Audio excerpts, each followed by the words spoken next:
नमस्कार, देश दुनिया में आपका स्वागत है। आपके साथ मैं हूं सुधा शर्मा। तो आइए खबरों की शुरुआत करते हैं। खबरों में सबसे पहले बात करते हैं उत्तर कोरिया की। जी हां, आपको बता दें कि उत्तर कोरिया के तानाशाह किम जोंग उन जिंदा हैं और पूरी तरह से हेल्दी हैं। पिछले 20 दिनों में उनकी मौतों की अफवाहों के बीच किम एक फैक्ट्री का उद्घाटन करने पहुंच गए। तकरीबन 20 दिनों के बाद किम सार्वजनिक कार्यक्रम में नजर आए हैं। किम के इस कार्यक्रम का वीडियो भी सामने आ चुका है। इस वीडियो में किम पूरी तरह से स्वस्थ नजर आ रही हैं। उन्होंने खुद ही पूरी फैक्ट्री का भ्रमण किया और उद्घाटन समारोह में हिस्सा लिया। इस दौरान वहां पर मौजूद हजारों लोगों ने हाथ हिलाकर किम का स्वागत किया। किम ने भी उनके बीच में जाकर उनका अभिवादन स्वीकार किया। किम के इस वीडियो के साथ ही उन अटकलों पर विराम लग चुका है जिसमें कहा जा रहा था कि वो गंभीर रूप से बीमार हैं।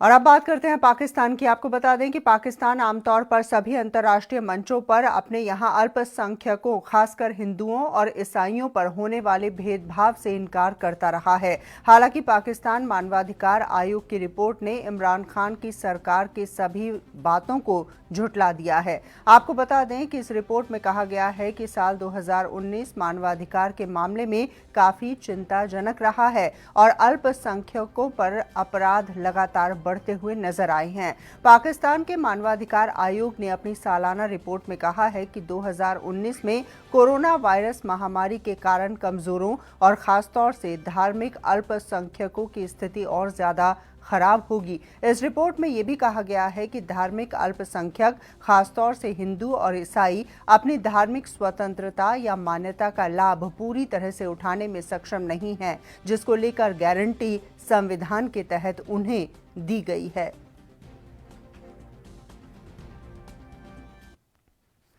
और अब बात करते हैं ओमान की। आपको बता दें कि ओमान में रह रहे भारतीय लोगों की परेशानियों में और ज्यादा इजाफा हो सकता है। यहां की सरकार ने कंपनियों में विदेशी लोगों की जगह अपने नागरिकों को नौकरी पर रखने के आदेश जारी कर दिए हैं। साथ ही आपको बता दें कि ओमान के वित्त मंत्रालय ने देश की कंपनियों को सर्कुलर जारी कर दिया है, जिसमें कहा गया है कि वो अपने यहां विदेशी नागरिकों की जगह ओमानी नागरिकों को भर्ती करने की प्रक्रिया में तेजी लाएं।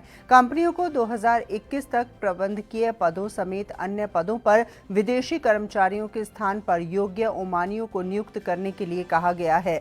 सरकार के इस फैसले के बाद ओमान में रह रहे भारतीयों के बड़ी संख्या में प्रभावित होने का खतरा बढ़ चुका है। आपको बता दें कि ओमान में लगभग 7.7 लाख भारतीय हैं, जिनमें से 6.55 लाख कामगार या पेशेवर लोग हैं।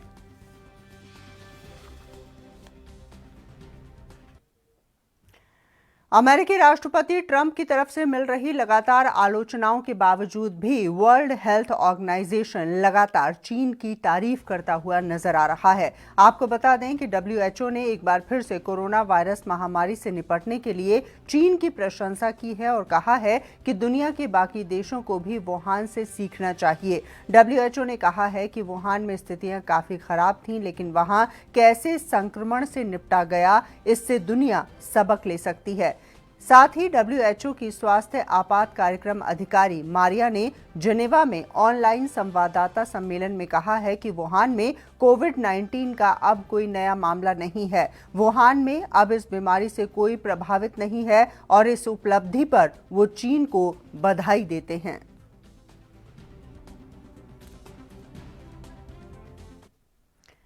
और अब बात करते हैं हिंदुस्तान की। जी हां, आपको बता दें, राजधानी दिल्ली की आम आदमी पार्टी की सरकार में मंत्री कैलाश गहलोत ने कहा है कि कोटा में लॉकडाउन के दौरान फंसे दिल्ली के छात्र जल्दी ही वापस आ जाएंगे। साथ ही उन्होंने कहा है कि छात्रों के लिए बसें पहुंच चुकी हैं। सीएम साहब अरविंद केजरीवाल जी के आदेश थे कि भी जितने भी वहाँ बच्चे कोटा में हैं उनको फटाफट अब बिना किसी देरी के लाया जाए।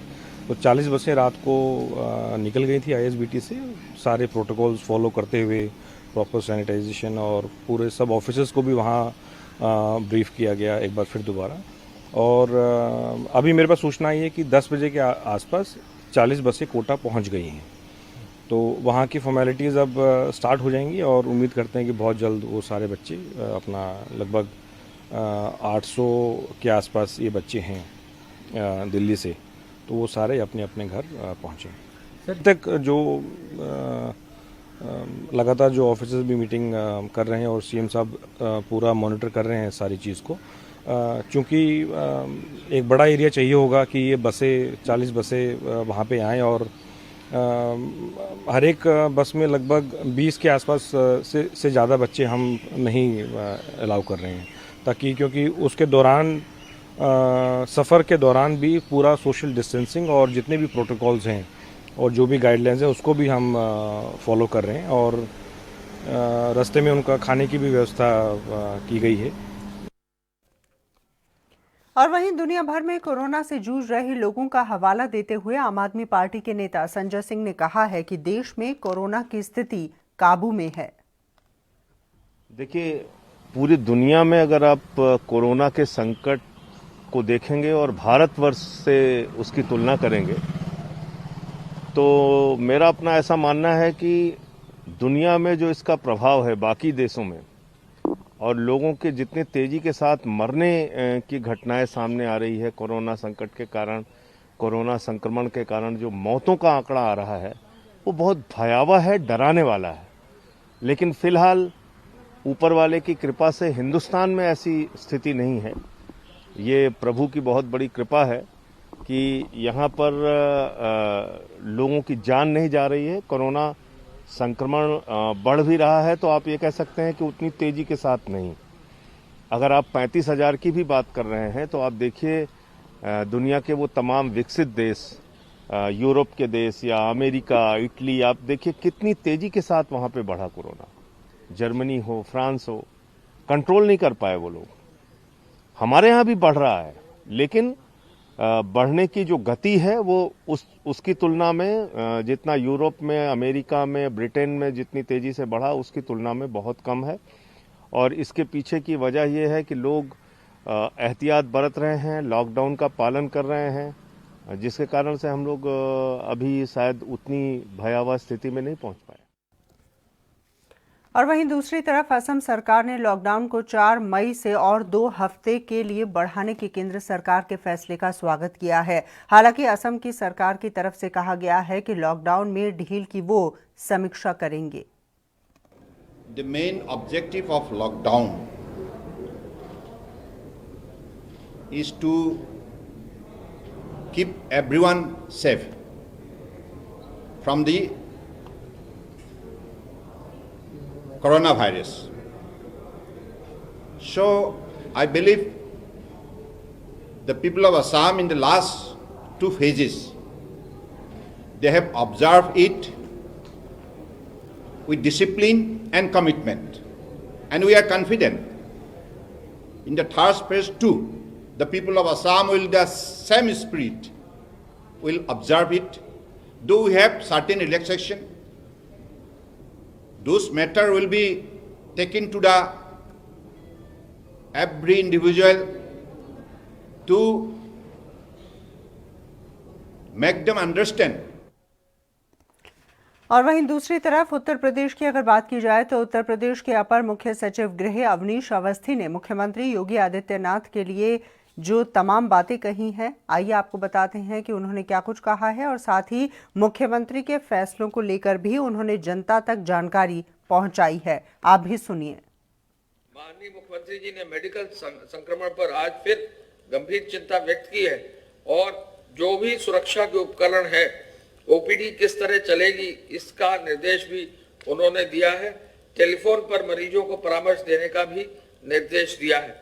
क्वारंटाइन सेंटर, आश्रय स्थल, community kitchen, door to door delivery और बेहतर हो, सोशल डिस्टेंसिंग और बेहतर तरीके से लागू की जाए, भोजन ऐसे प्रिपेयर किया जाए कि कहीं भी कोई कठिनाई ना हो, ये भी जो है एक आवश्यक निर्देश उन्होंने दिया है। मंडियों के लिए उन्होंने एक विशेष निर्देश ये दिया है कि मंडियां कुछ ही घंटों के लिए खोली जा रही। प्रदेश में हर जनपद में अब इंस्ट्रक्शंस जा रहे हैं कि मंडियां लंबी अवधि के लिए खोली जाएं, जिससे एक समय पर भीड़ ज्यादा ना हो। सामान्यतः सुबह 7 बजे से शाम 7 बजे तक जो रिटेल की मंडी है वो खोली जाए। थोक की मंडी तो सुबह 4 बजे खुल जाती है। रिटेल मंडियां जो है लंबी अवधि तक खोली जाए, ये निर्देश अब जा रहे हैं, जिससे कि भीड़ ज्यादा ना हो। और वहां पर नियमित सैनिटाइजेशन हो, वहां पर पीआरडी जवानों की व्यवस्था हो, सोशल डिस्टेंसिंग जो है सुनिश्चित किया जाए। महिला स्वयं सहायता समूह के माध्यम से जो घर पर वो कार्य कर सकते हैं, जैसे मास्क बनाने का काम, अचार मुरब्बा और पापड़ आदि बनाने का काम, इस पूरे कार्यों को भी करने के लिए उन्होंने निर्देश दिया है। उन्होंने ये भी निर्देश दिया है कि यदि कोई निराश्रित व्यक्ति की डेथ होती है तो उसके अंतिम संस्कार के लिए भी उचित सहायता राशि जो है दी जाए। गृह विभाग ने काफी मजबूती से लॉकडाउन को इंश्योर किया है और मुझे बताकर खुशी है आपको कि गृह विभाग में अब तक 35,174 एफआईआर दर्ज कर दी गई हैं और कुल मिला के 1 लाख से अधिक अभियुक्तों को जो है उनके विरुद्ध कार्रवाई की गई है।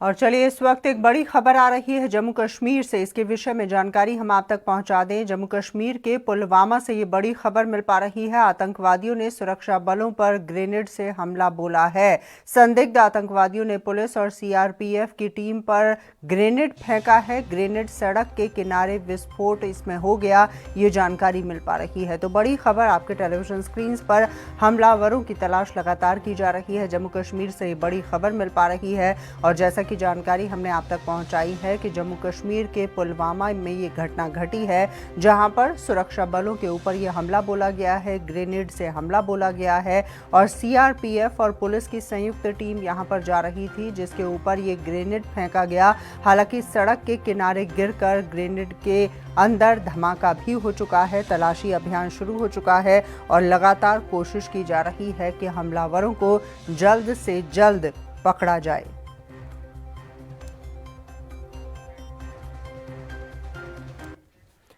और खबरों में आगे बढ़ते हुए अब बात करते हैं पंजाब की। आपको बता दें कि पंजाब में कोरोना के तेवर लगातार उग्र होते हुए नजर आ रहे हैं। राज्य में महाराष्ट्र के नांदेड़ के श्री हुजूर साहिब से लौटे श्रद्धालुओं के कारण कोरोना संक्रमित मरीजों की संख्या लगातार तेजी से बढ़ती जा रही है। पंजाब में आज कोविड-19 के 187 मामले सामने आए। इसे मिलाकर पंजाब में कोरोना मामलों की कुल संख्या 772 हो चुकी है, जिसमें से 640 मामले सक्रिय, 112 मरीज ठीक हो चुके हैं, जबकि कोरोना की वजह से अब तक 20 अन्य लोगों की मौत हो चुकी है।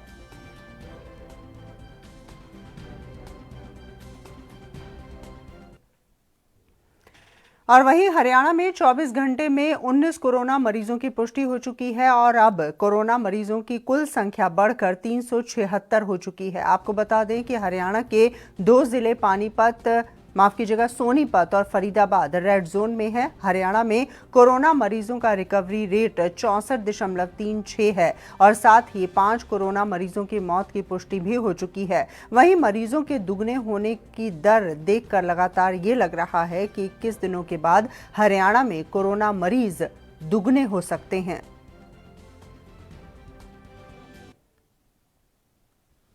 और वहीं हरियाणा के कई वस्तुओं और सेवाओं पर महंगाई लगातार यहां बढ़ती हुई नजर आ रही है, जिसे लेकर जेजेपी के प्रदेश अध्यक्ष निशांत सिंह ने रिएक्शन दिए हैं और महंगाई बढ़ाने को सरकार की मजबूरी बताया है। और क्या कुछ कहा है उन्होंने, आप भी सुनिए।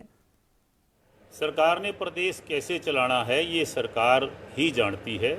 बहुत सारी दिक्कतें होती हैं और जो कोरोना डिजीज़ की वजह से इस लॉकडाउन में जितनी दिक्कतें एक रिक्शे वाला से लेकर के एक बड़े इंडस्ट्रियलिस्ट तक आई हैं, गरीब उससे प्रभावित हुआ है और उतनी दिक्कतें सरकार को भी आती हैं। सरकार का रेवेन्यू बंद हो जाता है आना, सरकार को तनख्वाह देने के, पे देने के पैसे तक सरकार के पास नहीं रहते।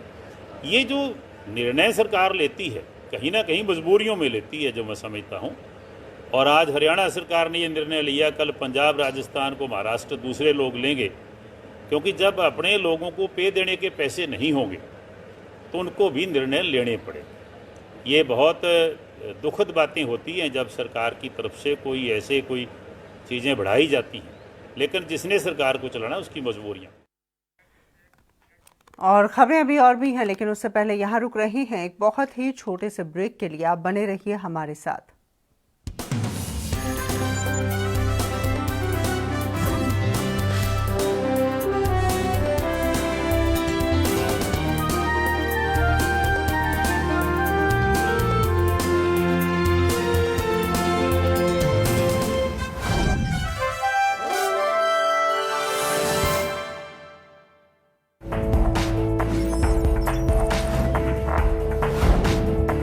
कम ब्रेक और ज्यादा खबरों के साथ देखिए ANP news in channel number पर।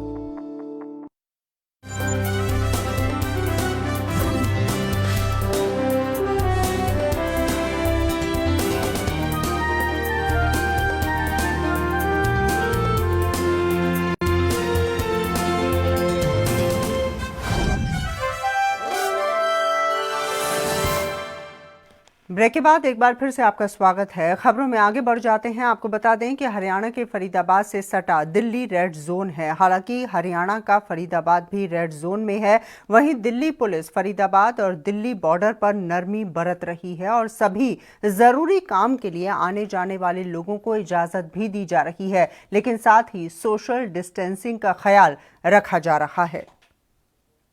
में लॉकडाउन 3 जो है शुरू होने वाला है और कोरोना के मामले जिस तरह से लगातार बढ़ते जा रहे हैं, फरीदाबाद में सख्ती का क्या आलम है। इस वक्त हम बदरपुर बॉर्डर पर खड़े हैं और इस तरफ दिखाना चाहूँगी कि दिल्ली पुलिस की पिकेट यहाँ पर है और लोगों से पूछताछ लगातार की जा रही है, क्योंकि दिल्ली की बात करें या बॉम्बे की बात करें, लगातार जो पुलिसकर्मी है कोरोना पॉजिटिव पाए जा रहे हैं। उसके लिए विशेष रूप से इंस्ट्रूमेंट यहाँ पर लगाया गया है। उस इंस्ट्रूमेंट के माध्यम से सोशल डिस्टेंसिंग बरकरार रहे, उसका ध्यान रखा जाए। देखिए किस तरह से जो पुलिसकर्मी हैं, जो जिन लोगों के पास सेंट्रल गवर्नमेंट के पास हैं, सेंट्रल गवर्नमेंट और गृह मंत्रालय के जो दिशा निर्देश हैं उसकी पालना की जाए, इसके लिए पास जो देखे जा रहे हैं, विशेष यंत्र जो है उसका इस्तेमाल यहाँ पर किया जा रहा है ताकि सोशल डिस्टेंसिंग भी मेंटेन रहे और साथ ही साथ लोगों को किसी तरह की परेशानी ना हो। यहाँ पर लोग जो फरीदाबाद से दिल्ली आवागमन है पूरी तरह से प्रतिबंधित है, जो केवल सशर्त लोगों को जाने की अनुमति है। जो गाइडलाइंस है गृह मंत्रालय की उसके अनुसार ही उन्हें दिया जा रहा है। एक तरफ जहां पर दिल्ली पुलिस की पिकेट लगी हुई है, वहीं दूसरी तरफ जो हरियाणा पुलिस है वो मोर्चा यहां पर संभाले हुए है। सख्ती बरकरार है यहाँ पर और पुलिसकर्मी हमारे साथ मौजूद हैं। किस तरह से लोगों से बातचीत कर रहे हैं यहाँ पर, क्या कुछ दिल्ली फरीदाबाद बॉर्डर की स्थिति है, उनसे बात करेंगे। सर, किस तरह से जो है आप लोग यहाँ पर काम कर रहे हैं, लॉकडाउन 3 शुरू होने वाला है। मैडम, जो हमारे सीनियर ऑफिसर्स ने हमें लिस्ट दी हुई है वो लिस्ट के मुताबिक हम सब लोगों को अलाउड कर रहे हैं। मान लो किसी के पास कोविड पास है या खाने की गाड़ियाँ हैं या कोई वाटर वाले हैं, MCD हैं, डॉक्टर्स हैं, हम सबको अलाउड करा रहे हैं। हमारे पास लिस्ट लगी है जी। सर, कुछ ऐसे भी लोग हैं काफ़ी बीमार है, कोई कैंसर पेशेंट है या डायलिसिस है, हम उसको भी अलाउड जी। तो कुछ ऐसे भी लोग हैं जिन्होंने सर जो पास है स्थानीय प्रशासन से बनवाए हुए थे, लेकिन अब सेंट्रल गवर्नमेंट का जो पास है वही वैलिड है, तो ऐसे भी लोग सामने आ रहे हैं। नहीं, हमारे पास कोई भी पास हो हम उसको अलाउड करें जी। तो देखिए दिल्ली पुलिस जो है बेशक नरम रुख अपना रही है, लोगों की परेशानी और समस्या को समझते हुए कुछ ढील यहाँ पर दी जा रही है, लेकिन साथ साथ लोगों को यह भी ताकीद किया जा रहा है कि कोरोना के चलते जो है यह सख्ती बढ़ती जा रही है। दिल्ली और फरीदाबाद में आवागमन प्रतिबंधित किया गया है। ANP न्यूज़ की टीम भी लोगों से यही अपील करती है, यदि वो दिल्ली से फरीदाबाद आगमन करने का मन बना रहे हैं या किसी कारण जो है आवागमन करना चाह रहे हैं कि कोरोना के लगातार जो है फरीदाबाद में मामले सामने आ रहे हैं, दिल्ली से जो है कई कोरोना कनेक्शन यहाँ पर देखे गए हैं कि चाहे सब्जी मंडी की बात करें या फिर जो डॉक्टर हैं वो दिल्ली में कार्यरत थे, फार्मेसी में कार्यरत थे, जो लोग फरीदाबाद में रहते थे वो कोरोना पॉजिटिव पाए गए, उनके परिजन कोरोना पॉजिटिव पाए गए। इसलिए हरियाणा सरकार पूरी तरह से यह सख्त हिदायत जारी कर दी गई है सरकार द्वारा कि दिल्ली से फरीदाबाद आवागमन, और केवल दिल्ली फरीदाबाद ही नहीं, जितनी भी हरियाणा और दिल्ली के साथ लगती सीमाएं हैं उन्हें पूरी तरह से सील कर दिया गया है। लॉकडाउन 2 में सख्ती थी, लॉकडाउन 3 में सख्ती कुछ और बढ़ने के आसार है क्योंकि फरीदाबाद रेड जोन में है। तो हाँ, ANP न्यूज़ की टीम भी लोगों से यही अपील करेगी कि जो लॉकडाउन 3 शुरू होने वाला है, घर में रहें, सुरक्षित रहें और अपने परिवार को भी सुरक्षित रखें। कैमरा पर्सन शिवम के साथ फरीदाबाद से पूजा शर्मा, ANP। और वहीं कोरोना महामारी के बढ़ते हुए प्रकोप को देखते हुए दिल्ली से लगती हरियाणा की सीमा पर कहीं पूर्ण पाबंदी तो कहीं सख्ती बढ़ा दी गई है। फरीदाबाद सीमा पर पाबंदी जारी है। दिल्ली में काम करने वाले फरीदाबाद निवासी डॉक्टर, नर्स समेत अन्य लोग भी वापस लौट चुके हैं। वहीं जो लोग अभी भी आवाजाही कर रहे हैं उनको रोककर उनकी आवाजाही का कारण पूछा जा रहा है और साथ ही उन्हें वापस लौटाया जा रहा है। कुछ लोग आ रहे हैं जिनके पास या तो पास है, अगर पास किसी के पास नहीं है तो उनको वापस कर दिया जा रहा है। अच्छा, तो लोग सर मान रहे हैं इस चीज़ को कि जो लोग दिल्ली में फंसे हुए हैं, हरियाणा के लोग बता रहे हैं काफ़ी परेशान हैं कुछ। हाँ, लोग मान रहे हैं, बाकी वापस चले जा रहे हैं। वो समझाने के बाद वापस चले जा रहे हैं। ठीक है, मतलब कुल मिला के सर इस वाले बॉर्डर पे, फरीदाबाद बॉर्डर पे थोड़ा स्थिति सामान्य है। हाँ, बिल्कुल सामान्य है। बहुत कम व्हीकल आ रहे हैं, जब से ये हुआ है बहुत कम व्हीकल है, और जो आ रहे हैं जिनको नहीं पता वो वापस चले जा रहे हैं समझाने के बाद।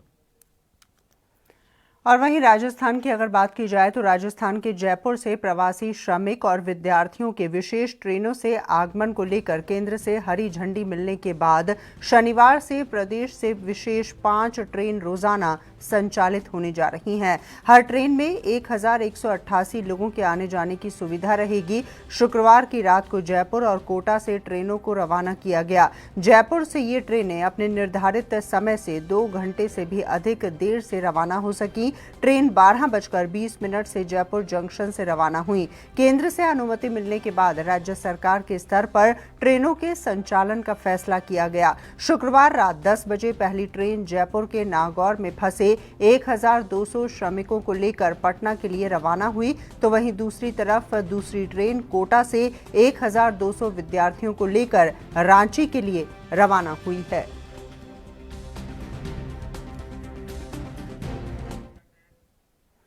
और वहीं दूसरी तरफ पश्चिम बंगाल की नदिया जिले में बस मालिक ने सरकार के इस गाइडलाइन का समर्थन करने से इनकार कर दिया है, जिसमें कहा गया है कि 50% पैसेंजर्स को बैठाकर बस चलाई जाए। इसको लेकर उन्होंने अपनी नाराजगी जाहिर की है। उन्होंने कहा है कि इससे रूट का खर्चा, रोड टैक्स, परमिट भी नहीं भर पाएंगे वो पहले। साथ ही उनका ये भी कहना है कि 2 महीने से बसेस बंद हैं और इस तरह की गाइडलाइंस जो दी गई हैं वो सही नहीं है। इसके आधार पर वो बसेस नहीं चला पाएंगे।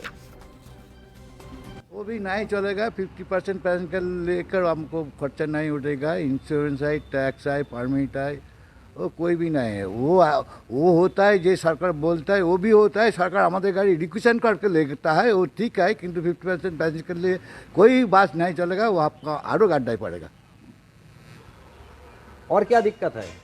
और दिखता है हमारे 2 महीने से ऑलरेडी गाड़ी खड़ा है। हमारा स्टाफ है, उसको खुराकी देता है, कोई पैसा नहीं सरकार में हमारे पास नहीं मिलेगा। हमारा इंश्योरेंस है, इंश्योरेंस नहीं देता है, नहीं करता है, टैक्स है, परमिट है। इसीलिए आपको सरकार से अनुरोध करता है, इसको हमारा पास जो रखेगा तो हमारे को मालिक का खूब 2-3 महीने होगा। पीछे 6 मंथ हमारे जो पीछे देगा टैक्स, इंश्योरेंस, परमिट, तो हमारा पास छुड़ा होगा। दिक्कत तो बहुत होगा, लेकिन ये 20 जो पैसेंजर लेने का चला बोलता है वो तो बस का खर्चा ही नहीं उठेगा। बस का तेल का दाम नहीं उठेगा, बस का स्टाफ का मायने नहीं उठेगा। मालिक का तो कोई ना कोई चाहिए, तो कोई कुछ भी नहीं मालिक पाएगा। तो क्या चाहिएगा? ये अभी तो 2 महीने से बस खड़ा रहेगा, उसका टैक्स है, उसका परमिट है, तो उसका इंश्योरेंस है, तो सभी तो बंद हो चुके। मेरा तो इनके बहुत बस मालिक का तो बस का चक्का घड़ने का उपाय में उसका संसद चलता है, स्टाफ का भी संसद चलता है, तो सभी तो बंद हो जाएगा। तो मैं सरकार से विनती करता हूँ कि 2-3 महीने टैक्स, इंश्योरेंस जो भी छाड़ देता है तो सभी मालिक का उपकार होता है। और वहीं राजस्थान से हरियाणा के सिरसा आए 1325 मजदूरों की जांच में 3 मजदूर कोरोना पॉजिटिव और मिल सकते हैं। इस तरह की खबरें आ रही हैं। उन्हें नागरिक अस्पताल के आइसोलेशन वार्ड में भर्ती किया गया है। इसके साथ ही 91 मजदूरों के सैंपल लिए गए हैं। इन सभी मजदूरों को सिकंदरपुर स्थित डेरा के सत्संग हॉल में रखा गया है। तो संदिग्ध यहां पर पाए गए हैं। 3 मजदूर कोरोना संदिग्ध बताए जा रहे हैं, जैसा कि जानकारी हम आप तक पहुंचा रहे हैं। ऐसे राजस्थान से लगभग 1257 लेबर आए थे, साथ में उनके बच्चे भी हैं। तो कुल मिलाकर लगभग 1325 बच्चों से तय है। तो इसमें से बाकी तो हमने कल भेज दिए थे। 91 का हमने रैंडम सैंपलिंग की थी, जो उनको अभी रिपोर्ट आने तक रोका हुआ है। 8 ये नागौर डिस्ट्रिक्ट, जो कि वहाँ से हॉटस्पॉट डिस्ट्रिक्ट है, वहाँ से आए थे। उनको 14 दिन के लिए यूथ हॉस्टल में क्वारंटाइन किया हुआ है। और 3 जिनको बुखार था, सस्पेक्टेड लग रहे थे, उनको सिविल हॉस्पिटल में आइसोलेशन सेंटर में भर्ती किया हुआ है। और चलिए इसी के साथ फिलहाल के लिए देश दुनिया में बस इतना ही। मुझे दीजिए इजाज़त। नमस्कार।